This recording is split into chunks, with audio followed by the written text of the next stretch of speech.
From the outside, this building on the campus of Colorado State University looks plain and rather unassuming. But step inside and you'll see something you've probably never seen before. Seeds of every kind, meticulously cataloged and stored in a huge refrigerated vault. Oh, we've got about 600,000 accessions, which is what we call an individual entry into a collection. This is the National Laboratory for Genetic Resources Preservation, operated by the U.S. Department of Agriculture. It's one of the largest seed banks in the world. The seed that we store is mainly held in case there's an emergency. Stephanie Green is supervisory plant physiologist at the facility, which houses genetic samples from some 15,000 plant species. Basically, you can look at these collections as a first line of defense against the insects, diseases, climate change that's occurring to our crops now. These seeds are essentially backup copies of seeds stored in the world's 1,700 other repositories.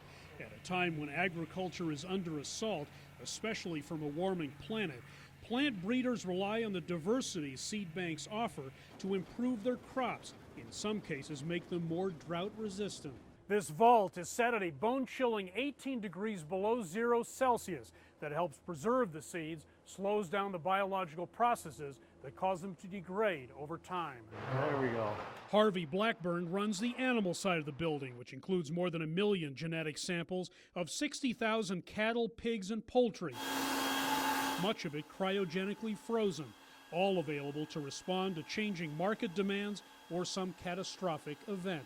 Absolutely, we're a backstop for the livestock industry. We can go back to 1943 and pull samples out from bulls that lived that long ago if we should decide to. Seeds from this bank once helped overcome a wheat aphid infestation in Texas. Seed banks could help rebuild seed collections destroyed by war. I've been to the Ukrainian gene bank, and their seed is stored in glass bottles. And you know, you can imagine a bomb going off, shatters all that glass, well, it's going to be impossible to recover that collection. At a time when the world's food supply is more fragile than ever, this facility, which constantly tests its seeds to make sure they're viable, aims to safeguard food security and biodiversity. According to one study, plant species are being lost 500 times faster than the historical extinction rate. Yeah, we sort of fly under the radar. We need to do a better job of connecting what it is we do to what people put on their plates to eat. That link is more important than ever. These seeds are here to help. Hendrik, Sybrandy, CGTN, Fort Collins, Colorado.